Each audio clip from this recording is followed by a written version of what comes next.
And welcome, everyone. This is Catherine Cooper, and today we're having our second webinar of the Alumni webinar series. As you know, this series is the alumni of the University of St. Michael's program sharing their experience and their knowledge. And today I'd like to introduce and welcome Sandy Manners, who is Director of Corporate Communications with Guelph Municipal Holdings for the City of Guelph and the class of 2008. So, Sandy, thank you so much for coming. You're going to talk to us today about reporting and your experience with reporting and the Global Reporting Initiative. So maybe you'd like to introduce yourself to everyone for a minute. Sure. Thanks, Catherine. And thanks for the invitation to present. And thanks for reminding me how long I've been in this field now, since 2008. My goodness, where'd that time go? However, so as Catherine mentioned, yes, I'm the Director of Corporate Communications for Guelph Municipal Holdings, and we're a holding company owned by the City of Guelph. And I'll tell you a little bit about my background in a moment. I'm just going to drive the slides here and turn over to the agenda. So this morning what we're going to be doing is talk a little bit about the background, some sustainability reporting discussion about why bother doing this in the first place, the Global Reporting Initiative specifically, and then getting into a fair bit of detail about GRI reporting terminology, what the 4.0 is all about, and then how you actually compile the report. So there may be some of you out there who may be looking at writing your own report, and so I thought I'd give you a few tips as to how to get started, because it was a little daunting for me when I first started doing this sort of thing. So as Catherine mentioned, we're going to be paying attention to the chat. So as I'm going along, if you have questions, feel free to type them in, and I can stop partway and answer questions if they're relevant to what I'm talking about. So the corporate structure of the company that I work for, as you can see here, we're in the middle there. We've got about 125 employees working for all the companies, and we own Guelph Hydroelectric Systems. We service Guelph and Rockwood in Ontario. And then we also have Invita Community Energy, and that's a company that develops renewable energy or sustainable energy projects within the community of Guelph. And that encompasses solar and district energy, as well as a few other things. We do have websites, so if you're interested in seeing what we do, you can check out our websites. So my personal background in sustainability goes back to about 2006, so that would be 10 years, my goodness. So I was working for a different utility company at the time, and that was Horizon Utilities in Hamilton. And I remember my boss coming to me at one point, and she started talking about the fact that our board was interested in the topic of sustainability and that they wanted us to include sustainability in our reporting for the year. And I remember thinking to myself, sustainability? What is that? So it took me quite some time to really understand what sustainability was all about. So I really felt out of my depth in the beginning conversations around sustainability. So then, considering that, I tripped across the program at St. Michael's and went into my boss and said, well, you know, if you want us to be focusing on sustainability, perhaps it would help if I had some training. So here's a certificate program, and it looks pretty good. And I believe I got in under the wire just a few days before they were closing the enrollment for the 2008 session, or 7-8 session. So enrolled in the program and had a great time learning about all the aspects of sustainability in those days. So that was a really good grounding I found in sustainability, so that I was able to leverage that information that I had to actually sit down and write a lot of what became our first sustainability-based annual report. Now, within our organization, we did actually have somebody who had a lot more knowledge than I did, so he was the one who was really leading the charge on this one. And it was really his design and effort that went into this one, but I learned a lot from that, which meant that I was able to take that knowledge with me when I started at Guelph Hydro back in 2010. And one of the reasons why they hired me is that they knew that they wanted to do a sustainability report. And the fact that I had been involved in doing one, that was helpful. so that was good. So with the first sustainability report, it was somewhat light one. I had to figure out how to do it since I hadn't really done one myself, and how it would fit with the new company. And so we wound up doing the self-assessment for the first one. And once I got the first one under my belt, well, the second, third, and fourth ones were much easier. So for any of you who are looking into doing a report, just know the first one is quite the effort, but once you get the hang of it, it becomes much, much easier. And then most recently, we went through an amalgamation in 2014, which meant that Guelph Hydro Inc. is no longer in existence, and instead we became Guelph Municipal Holdings. And then that meant that what we wanted to do is do an annual report as opposed to a sustainability report. So unfortunately, I'm not doing a sustainability report any longer.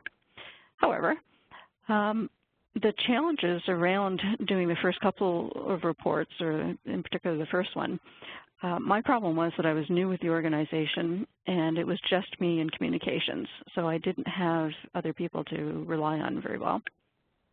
I didn't know where to find any of the information that I was going to need. I didn't know the people very well. I didn't know whether the information was going to be accurate. And as I mentioned, the GRI process is a little bit overwhelming at the beginning, and I really didn't know how to pull the whole thing together. So to overcome that, I did ask for some help. I wound up approaching the University of Guelph, and they have students who were studying environmental studies. Wound up working with a professor there to outline a project for the students. So I wound up hiring a team of students who would help me collect all the data, because I knew that that was going to be the biggest problem for me, that I needed to go out and interview a lot of the people in the company and find out what information was there, how accurate it was, how up to date it was. And so I sent my group of students out to interview various different people, and then they came back with a report for me outlining what was available and what I could, where I needed to go for the information. So that helped a lot and really cut down my time, because this was not the only part of my job. I have another job to do, so this was just a small part of what I needed to be doing on a daily basis. So that helped, because it also forced me into teaching the students what GRI was all about. So in order to have them make best use of their time in the interviews, they had to have some idea of what it was I was looking for. And by teaching other people, well, then you often realize how much you actually know. And so that helped me in my own knowledge. So I gained a little bit of confidence with that. So the result was that we actually won a number of awards for our various different sustainability reports, so we're quite proud of that. And as a communicator within the company, what really helped us, I think, is that it really changed our image within the industry. So there was a big boost to our reputation, and that's one of the outcomes, I find, of doing sustainability reports. So we entered our report into some international competitions. So we were a runner-up with the CR Reporting Awards, which was quite the honor. And then also we won awards for various communications networks and things like that. Then the Chamber of Commerce recognized us because of the Environmental Stewardship Award. And yeah, so we were doing pretty well with that. So why bother? Reputation would be one of the reasons, but in order to embark on actually doing a sustainability report, it's going to require resources and money, essentially, from the company. So there has to be a good reason for a company to get into this. So what we're finding is that outside of the industry, investors, regulators, legislators, banks, insurance companies, employees, general public, the media, and the industry sector, as well as your peers, are all stakeholders who want to know more and more about your business. So transparency, of course, is the name of the game these days. So a sustainability report, because it's so structured, it does provide a really good structure for reporting the internal workings of your company. And all of these organizations really quite like that, and they're able to do, they're able to compare you against other companies. For some companies, it helps to demonstrate the ability to participate in competitive markets. Often companies use them as part of their continuous improvement activities. So by identifying gaps, well then obviously that's where you might want to be making more improvements and move towards becoming a more and more sustainable company. And in some cases, it's a question of complying with regulations as well. Sustainability reporting has been growing. This particular slide is, the source is Sustainalytics. You might want to go online and take a look at what the information they have. This is going up to 2012. Unfortunately, I wasn't able to find any more recent information, but you can see that there's a big upswing. And I think it's been growing even more than this. So good field to be getting in, I would suggest. In 2012, there were some changes in the EU where companies are being required to do sustainability reports. So that's pushing more and more interest in Europe. And in Canada, more companies are becoming interested in publishing as well. Started off with the big companies, oftentimes the extraction industries, mining and things like that, because they were interested in making sure that people could see how sustainable they are. So we're seeing an upswing in other industries now. Most of the GRI reports are from publicly listed companies, and as you can see there, again, the source is Sustainalytics. And then what's interesting I'm finding is the financial community is really taking quite the interest in looking at either corporate social responsibility or sustainability reports. And what they're looking at is they're starting to rank companies. They're also putting indices together, and it's helping with investments. So that's a big factor for some companies. And here you go. There's the sectors. Financial services are big. Energy, that would be my field, is also big. And then food and beverage, mining, et cetera, et cetera. So it really covers the spectrum of all kinds of different industries, as well as not-for-profits are in there too. So Guelph Hydro, why did we bother? Well, the Guelph community, if any of you are familiar with it, is seen as quite a green community, so it fit with the values of the community. And then we also had a vision that it fit nicely with. We knew that we were doing a lot of good things just in the course of our day-to-day business, but we never really told people about that. So we thought it was a good time if we would actually go out and tell people officially. And by putting out a report year after year, you are able to show progress and compare yourself against your past performance. And I think that's really important as well. As I mentioned, it enhanced our brand, and it strengthened public trust, strengthened our ties with the community. And within the utility industry, because we are each given our own service territories, it's not really a competitive market. However, within the utility sector, we're seeing a lot of mergers happen. So because of that, it's becoming an increasingly competitive market. And by being able to differentiate ourselves from some of the other utilities, that may stand us in good stead as we move forward. Okay, any questions there that I should be looking at? Let's see, who drove the report? I was just having a, go ahead. Go ahead, answer that question, it would be good. So I drove it. So yeah. Although the board itself had expressed an interest before I started with the company, I did have to go to the board and our senior management, make a presentation about why we should do one, what it would cost them to do it, how much time and effort it was going to take to do one.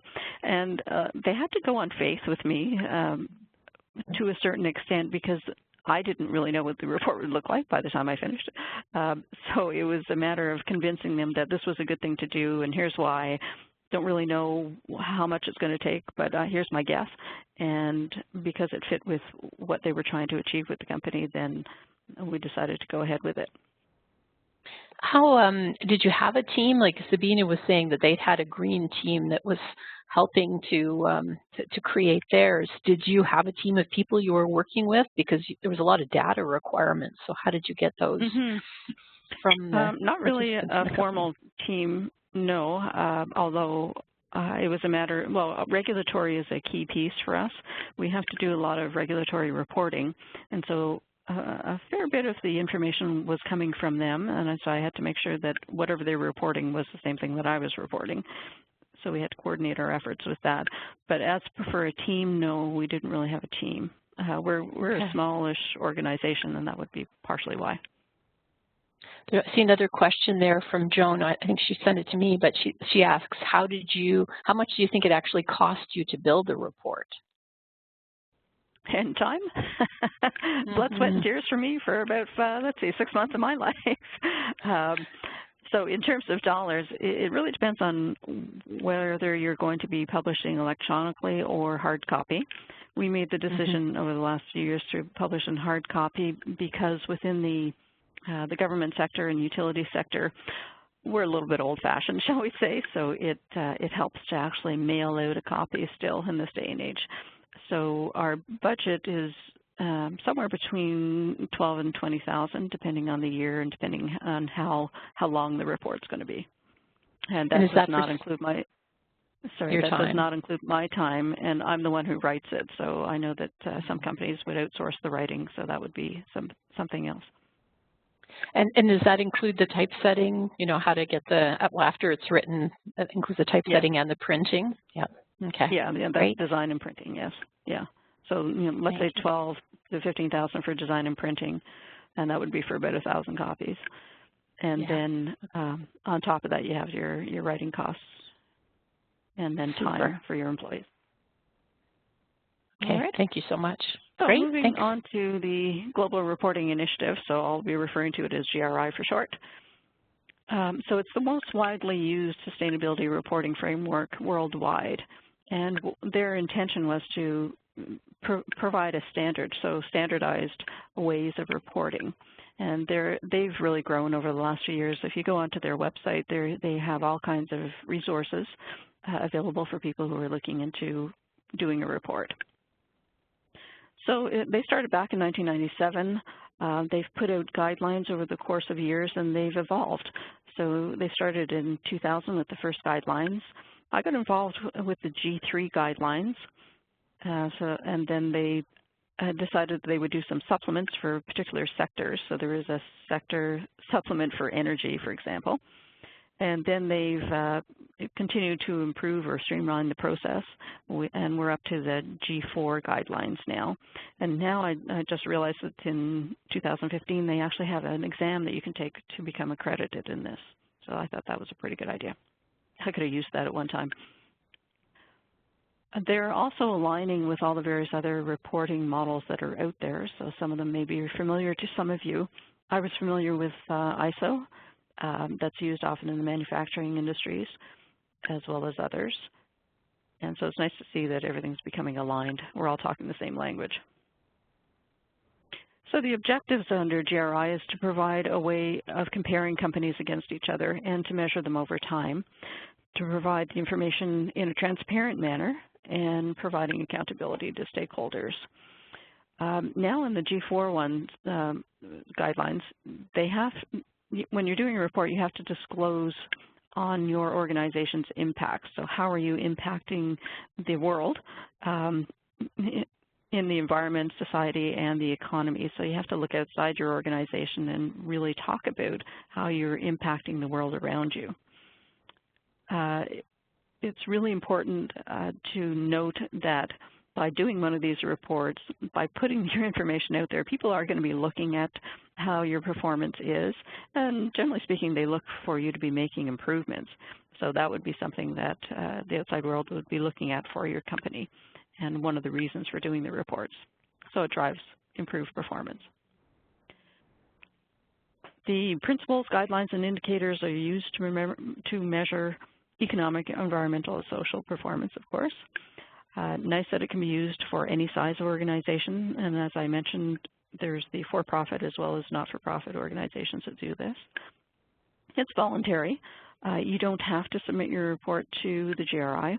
In the past, what we've done for a couple of our reports, after we completed it, we did send it into GRI to take a look at it, and so they can certify that you have met their basic requirements, but they don't actually read your report in detail. So whatever information you are writing in the report, one will have to assume that it's accurate, and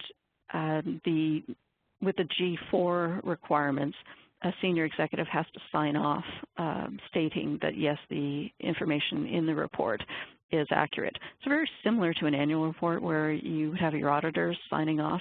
In this case, it would be your senior executive officer. And by putting their name on the line, one would assume that they take that seriously. You can start with a basic report and get more and more complicated as the years go on. We started with a fairly basic report, and we didn't go much beyond that. We did what we felt was necessary for us. So G4 reporting is really evolving towards integrated reporting. And so what that means is that what we're seeing is companies who in the past have done a financial report because it's required, an annual report oftentimes, what they're doing is they're taking that financial information and incorporating it along with the sustainability reporting. So in other words, they're adding in the environmental and social aspects of their reporting. So it becomes a much more wholesome report. You have to report now under G4 how your company is managing material, economic, social, and environmental impacts. And the key word here is material. So within each industry, there are various different factors that are material to your stakeholders. And what you'll have to do in doing one of these reports is identify what those material issues are to your stakeholders, which also means you have to identify your stakeholders. And I'll show you how that works a little bit later. The two categories, you have core and comprehensive. Core is your basic report. Comprehensive is a much more fulsome report. You also have to do some value chain mapping and analysis now. So I'll talk a little bit more about that, but you do have to take a look at where your products are originating or your supplies are originating, and make sure that you're mapping that entire chain so that they are included in your evaluation of your sustainability performance. And there's an enhanced focus on governance, which is important. Your board probably wants to know that, and making sure that government is appropriate for your type of industry, as well as the supply chain disclosures. So as an example, Illy is a distributor of coffee, espresso, as well as other coffee. And you can see their report online if you take a look at them. So what they've done is, here's an example of how they take a look at their supply chain. So they show how sustainability fits in between traceability, reciprocity, and quality, and how they have to do an analysis of the risk countries. They have manuals, evaluation questionnaires for all of their producers of coffee. They go out and do field checks by their technicians, and they have an improvement program and identification of performance indicators for their suppliers.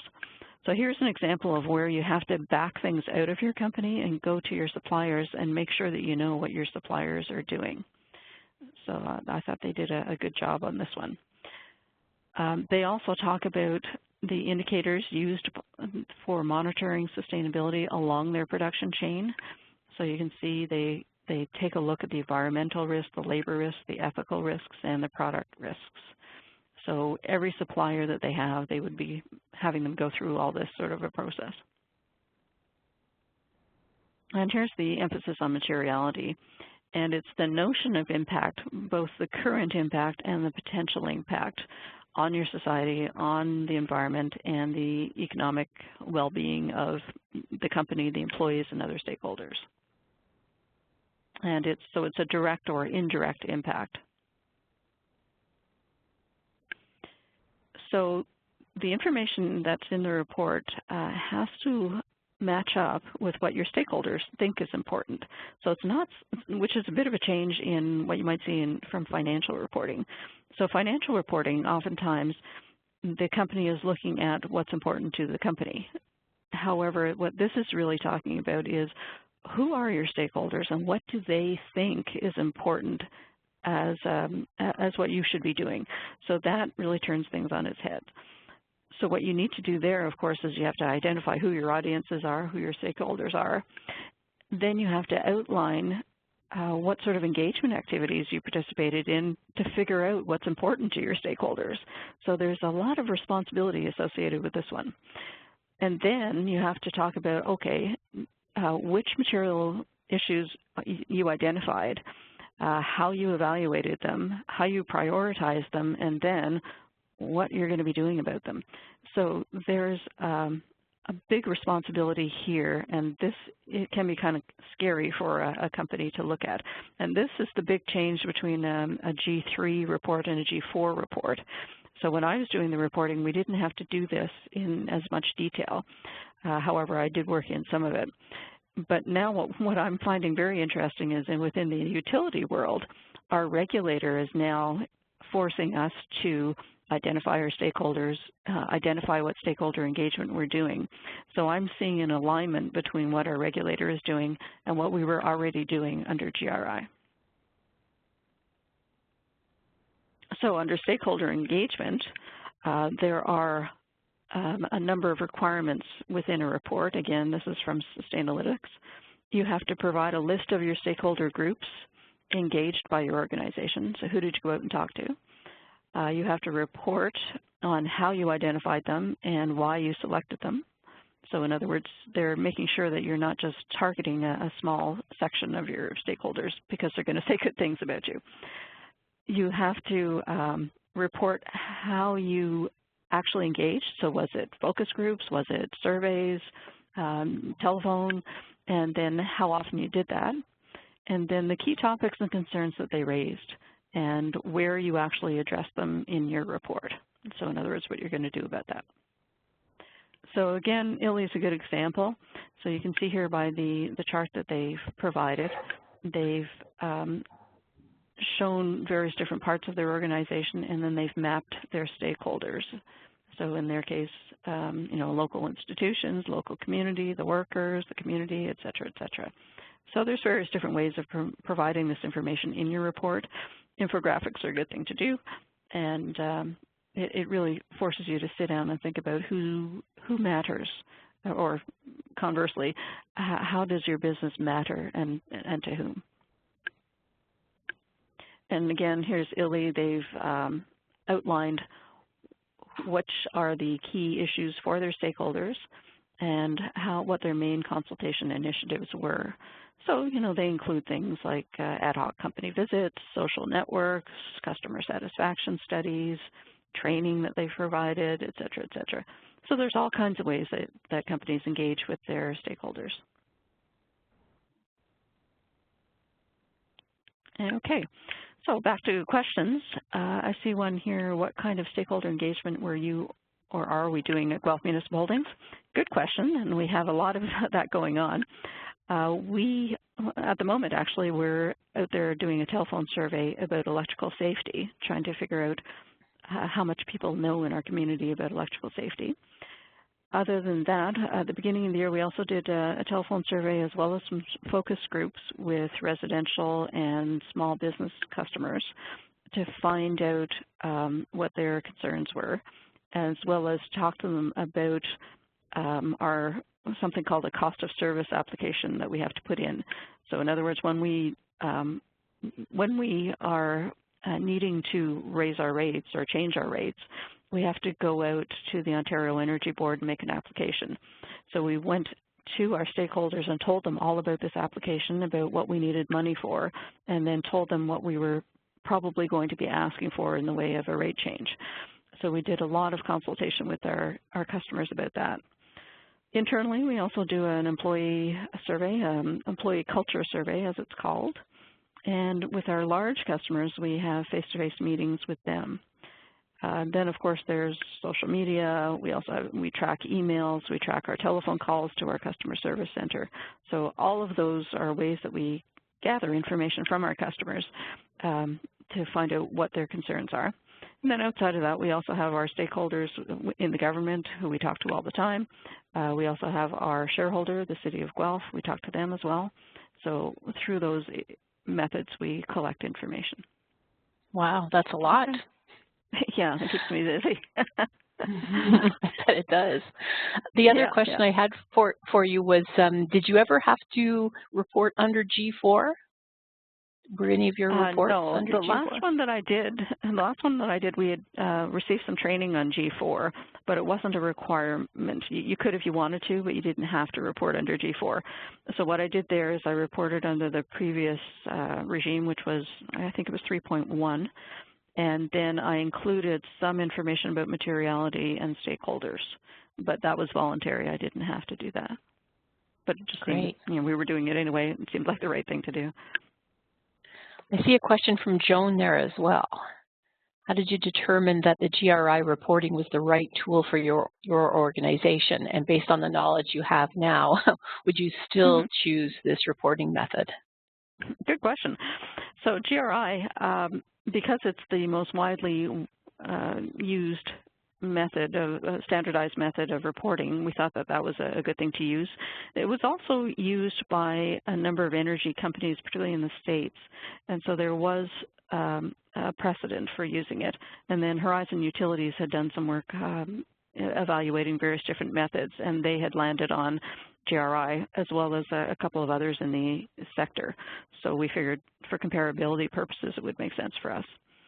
Would you do it again? However, good question, and Catherine and I have chatted about this a little bit. We're thinking now that we would probably take a look at the B Corporation reporting instead, mainly because I think the GRI is very complex and is probably better for more complex organizations. So mining is a good example where they have a lot more environmental impacts than perhaps we would have. So we have some basic impacts, but we're an electricity distribution company, so we're not producing electricity, and it's a little bit different. So we think that we could probably get good reporting out of B Corporation, and it would probably speak closer to what our community wants from us. So we're looking at that one now. But there are other ones out there, yeah. Thank you. So the structure of a report and terminology. So this is where it gets confusing, and it's really a matter of going into the GRI website and reading the materials that are there. And as I said, they do have very good materials now. So it breaks down into principles, disclosures, categories, aspects, and then your performance indicators. So let me talk to you a little bit about each one. So under principles, so there are two main principles. One is defining what is in the report, so the report content, and the other one is defining the quality of the report. So when all this means is that you have to talk about all of these areas at the beginning of your report. So to define the report content, there's a sustainability context. You have to talk about stakeholder inclusiveness, and that refers back to all that stakeholder conversation we just had. Materiality, defining that, and then the completeness. So you have to attest that you're providing a complete report about your business, so you're not just carving out the good stuff. For the principles, you have to state that you are adhering to the principles that are part of a GRI report. So balance, comparability, accuracy, timeliness, clarity, and reliability. So they're kind of the underlying values of your report, and so you have to attest to that. So that's the easy part, actually. Then you get into general disclosures. So there are a number of different parts. So part one is the profile of the company. So similar to what you might have to do for a basic profile report, you have to talk about or answer some basic questions about the company. So who you are, who owns you, where you're located, what your structure is, what type of a business it is, how large you are, all those basic ones. Then the report parameters, is it a 1-year report, 2-year report, whatever, what your cycle is and who the contact person is, that's easy. Then governance, commitments, and engagement. So what's your governance structure? What sorts of things are you committed to? And they might be legal commitments and engagement. Then there's the material aspects and the boundaries. So you're allowed to put a boundary around your report. So for example, if you have a field staff, are you talking about them in your report, or are you just going to focus on your head office operations, something like that? Or are you going to create a boundary with time periods? So there are some boundaries that you could set if it makes sense for your organization. Then you have to talk about the stakeholder engagement and ethics and integrity. There's some questions around that as well. So this is all laid out for you, and it's a matter of just answering the questions that they ask you. And then you get into the specific disclosures, and that falls into 6 categories. So the disclosures are going to be around economic, environmental, social and your labor practices, social and human rights, social and society, and social product responsibility. And again, that chart came from Sustainalytics. So each category then is made up of aspects, and that's at the level at which materiality is determined. So an example would be under environmental, and let me just flip back here. So environmental is this one here. Under environmental, there are various different aspects. So you can talk about materials, energy, water, biodiversity, et cetera, et cetera. Now, not all industries are going to have environmental aspects around these. So there may be companies where transport doesn't really figure much into your business, or you're not using much in the way of water. So if you are an accounting firm, for example, water is really not going to be a big factor in your reporting.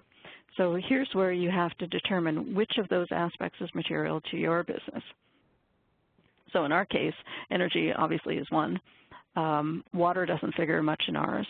Biodiversity doesn't either, or emissions, because we're not producing electricity. However, if we were generating electricity, emissions would be a big one for us. Products and services, yes, we report on that. And compliance, we have regulatory compliance, so we have to answer questions about that. So this is where you customize your report according to whatever your business is about. And then each aspect is made up of various performance indicators. So underwater, for example, the indicators are you have to measure the total water used by source. Your water source is affected by the withdrawal of water. So if you're using a lot of water in your process, well, then that's a factor. And then the percentage and total volume of water recycled and reused. So if you have not identified water as being a particularly important or material aspect in your business, you don't have to answer those questions. But if you are an industry that's got an impact on water, then you would have to provide some answers to the indicators. And then under sector supplements, if you fall under one of the areas that are mentioned here, there are additional questions that you have to answer.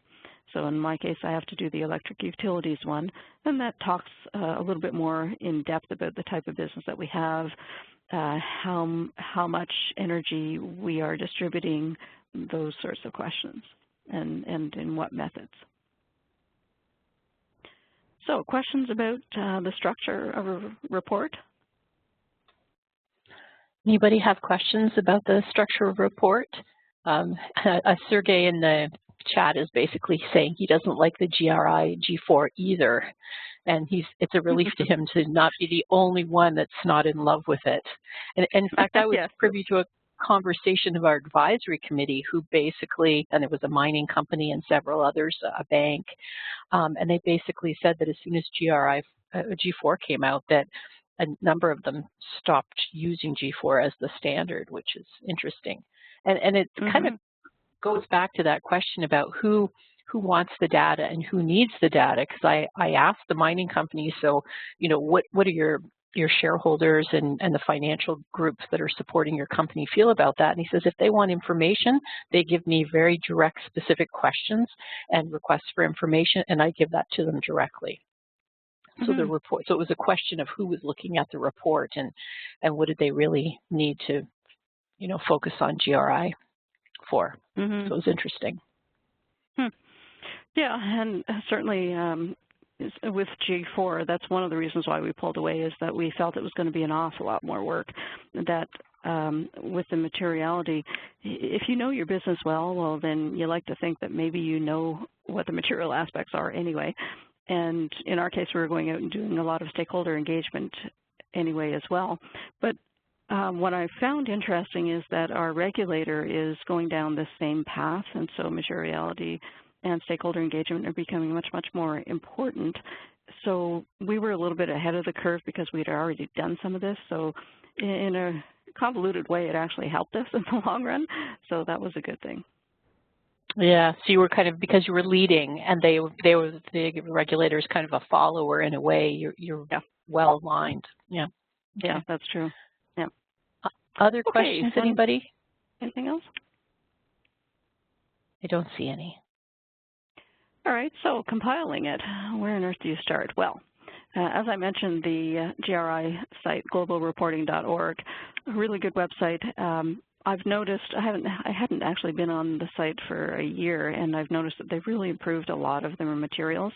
When I was first doing the report, it was so confusing, and they didn't have much to help you other than a guidebook that was a little vague in some areas. But now they've got all kinds of forms and handbooks and videos, templates, all kinds of stuff. So they really have been doing a good job in helping people. So now with the G4, they have the reporting principles and standard disclosures. You can just download these. And so once you read all that, then they also have a separate document, which is an implementation manual, which will lead you right through the whole thing. So you just have a step-by-step guide to help you. So that's good. This is the sort of thing that you have. They've got the reporting templates. The one on the right is actually our content index that was included in one of our reports. And so if you look at other people's reports, everybody does them a little bit differently, but the content index is pretty straightforward. So it's a matter of filling in, answering the questions, filling in the answers as best you can.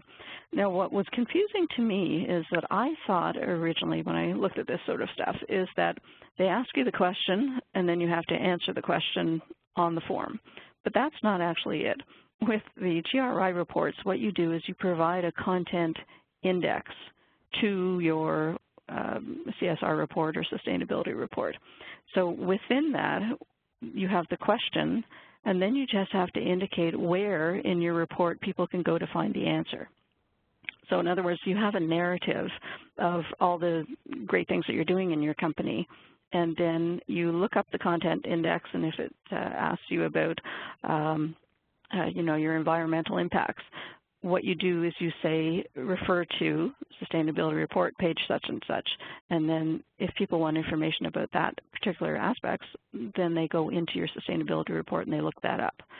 So that was the key piece that confused me. I assumed it was all in one report. Well, not actually.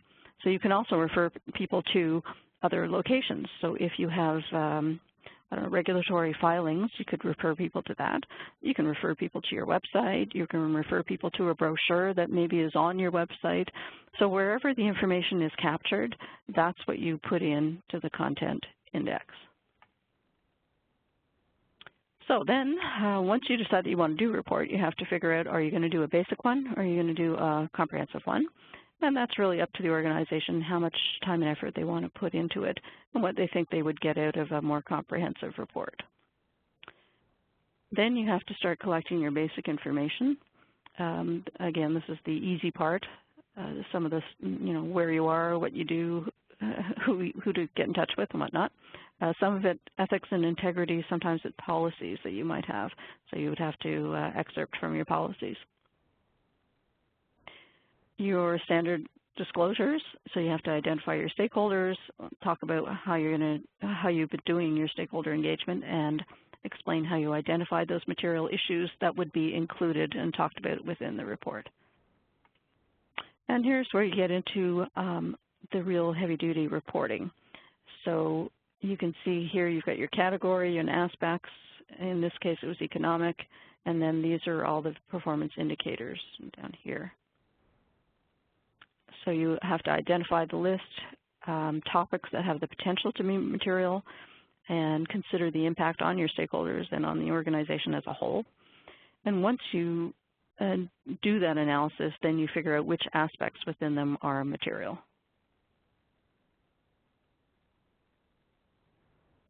Then you have to figure out, all right, so they may be material, but how much of interest are they to your stakeholders? So you have to prioritize, and this is where you figure out which ones you're actually going to be talking about.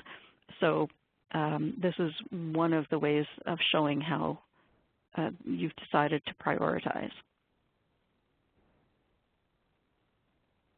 Then you have to write a disclosure and management approach. So this is a narrative that you have to write about any material aspect. So once you've identified an aspect as being material, then you have to discuss why it's material, what are you doing about it, that's your management approach, and how are you evaluating what you're doing.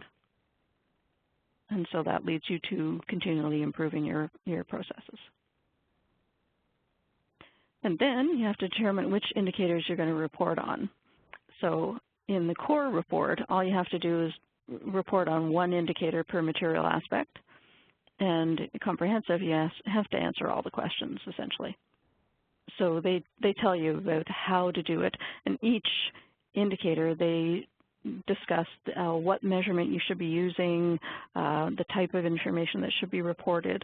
So they actually provide you with a lot of information there within the guidebook.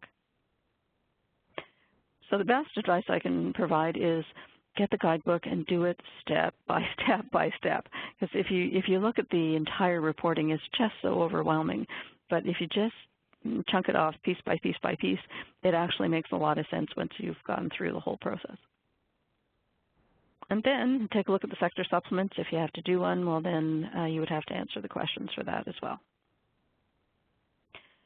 And once you've got the whole thing done, then you have to ensure the list of the material aspects presents a reasonable and a balanced picture of your organization's positive and negative impact.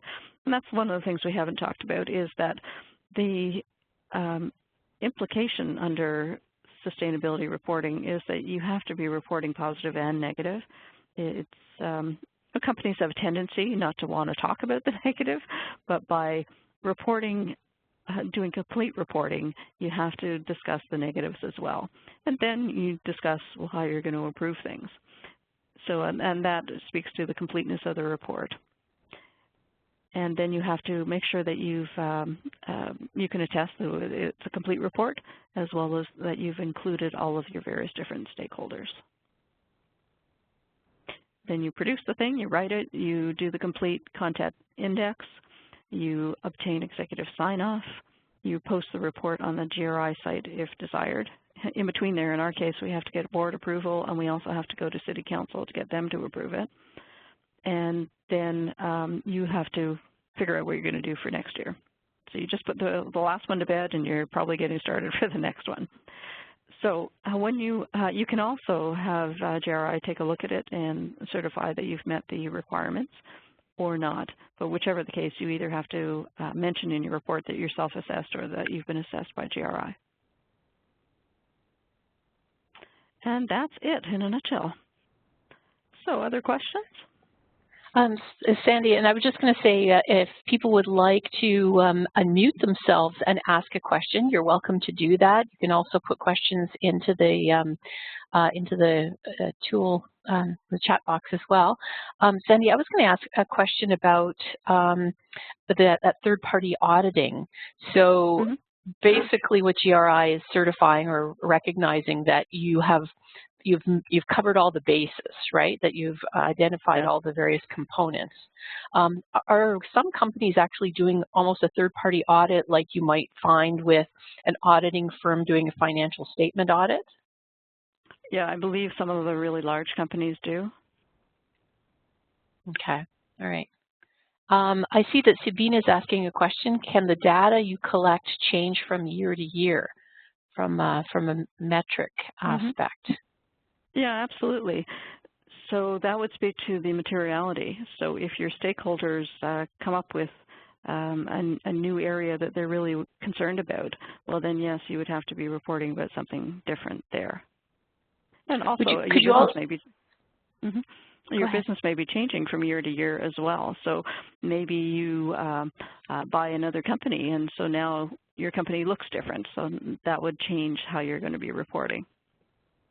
Can you reset the baseline as well? Because you were talking, there's the requirement for sort of consistency from year to year. What happens if, for some reason, something happened that you have to reset the baseline, or you buy that extra company, or you have that you expand the plant, and suddenly, and I guess it's probably nominally reported rather than absolutely reported. But does that happen where they reset the baseline ever? Sure. Yeah, you can, and there is a section in, I think it's the profile, where you have to outline if there have been any material changes in your business. So whether you've sold off parts or bought parts or something like that, then yeah, you can explain how that would have impacted the report itself. And then for me, when I first did the report, the very first one, I wasn't quite clear about the fact that in a core report, you only have to report on certain aspects or principles. And so I did a larger report than perhaps I needed to do. And then in the second year, I realized, oh, I didn't actually have to answer all of those questions. Well, maybe let's not do that. So I kind of got slightly. Nobody else would have noticed, but there were some things that were not really all that important to our business that I had reported on the first time around, and I thought, there's not really an awful lot of point in talking about this, so I just removed them. Okay. I see Hassan has asked a question. Do you think that in the future, external auditors, and he may mean financial auditors, so Hassan, if you want to talk about this further, unmute yourself, but can do sustainability audits.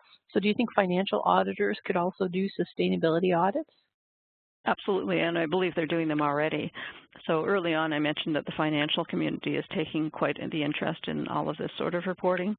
And with the integration of financial reporting with sustainability reporting, a lot of the rating companies have recognized that you can't just look at the finances. You have to look at how your company is impacting the environment and your society around you. So that's why they're looking at those things. So when they're evaluating risk, if you're just looking at the financial situation of the company, you may miss an important factor if you're really harming the environment, because that would be a huge risk for you down the road perhaps. So that's why they are taking a look at the big picture of companies, and sustainability reports are one of the ways that they do that.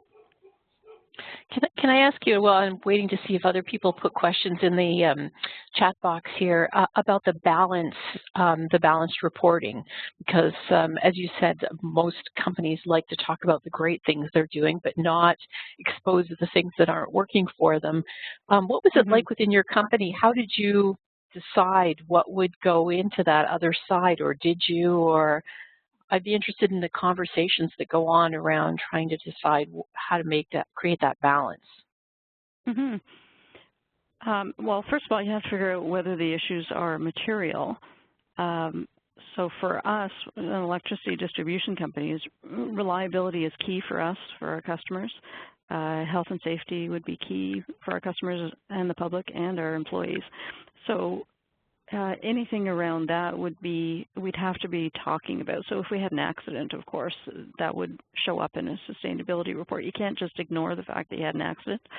So within our business, unfortunately, we didn't have an awful lot of negative things to talk about, but there were a few, and we generally discussed that our numbers were a little low in this area, but here are some things that we're doing to improve them.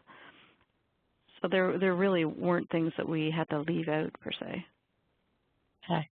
All right. Yeah, I wondered how that worked out. So are there other questions out there that you folks would like to ask? And again, feel free to unmute yourself say hi to Sandy. So Sandy, thank you so much for providing with your contact information too, so that if people want to contact you, they can. Louis, I see that you've unmuted yourself. Do you have a question? Yes, thank you very much, Sandy. Excellent presentations. This is new for me, so it's awesome. I just wondering if you have helped any, or you know any other else that have helped any other country in South America or in Latin America with this tool. Do you know any company that have used this tool in Latin America? There would be a lot of them, I would suggest. That I'm trying to remember. There's an organization that posts all the sustainability reports on their site. And I often see that there are companies in Latin America that have posted their reports. After the fact, actually, I can send the link to Catherine, and you can take a look there. And it's really interesting looking at how different people present their reports. Some of them are short, some of them are long, some of them are very detailed. They have the ones in different languages, of course. Some of them are big with pictures, and some are big with infographics. So it's a field in and of itself just to look at the design of sustainability reports. And GRI's I think GRI actually has on their site reports as well, so you might want to check out that site too. Yes, thank you very much. Yes, they do. Okay, Hassan, I see you've unmuted yourself as well. Do you have a question? Yes, please. Hi, Sabina. Thanks a lot for the presentation. Actually, I like it very much because it's in the core of my work. As the financial statements and the accounting standards, the materiality is very important part. My question is, if there is any link between GRI and the Board of Accountancy in Canada or US, that they can make one statement in the audited financial statement that if there is any expense or cost regarding sustainability, that they can back to the GRI. Like what I mean that, yeah, it should be a law. It can be converted to a law. Yeah, that's a good question. Unfortunately, finance is not my area of expertise, so I don't know the answer to that one. All I can tell you is that within our reporting, we do report our high-level financial results, and then some companies include their entire financial reporting, MD&A, et cetera, actually in the report. And some companies choose to do it as a separate report. In our case, we have a separate document, which is our MD&A, Management Discussion and Analysis, as well as all of our annual financial reporting. So that's a separate document, but what I do have to make sure is that the numbers that I'm reporting in the sustainability report are the same numbers that show up in our financial reports. And there is a movement towards integrated reporting, whereby the elements of the sustainability report and the financial report would come together. And some companies have started to do integrated reporting. I don't know how that's going to catch on, but that's also a whole different movement that's going on. Actually, in Sweden, it become a law. It's a law. Yes, you're saying, yeah. Yeah, I think in Europe, some countries, yes, have gone that way, and it's becoming more and more prevalent. You're right. Yeah. Okay. Thank you a lot. All right, I see that we're at 1 o'clock. So again, thank you very much, Sandy. This has been wonderful. Bringing this to life is so helpful, and we're so fortunate to have folks like you who are generous with your time and putting this together for us and doing that. So I would invite the folks on the line to feel free. I think you're okay, Sandy, if people were to contact you if they have further questions. And please, thank you for providing that contact information. And again, thank you for giving us so generously of your time to help put this together and do this webinar for us. It's wonderful. Oh, you're Quite welcome, my pleasure. I do have hard copies of our reports left over from years past, and so if anybody wants to receive hard copies of them, just drop me a note and I'd be happy to mail you out a set. Sometimes these reports are easier to look at hard copy as opposed to online, but I'd be happy to do that. And they are award-winning, so there you they're go, good yeah. quality. That's right. Yeah. All right, everyone. Thank you very much. Just to remind you, we have another one of these next month, and we also, people are working on reading chapters 1 and 2 of the Ethics and Governance book.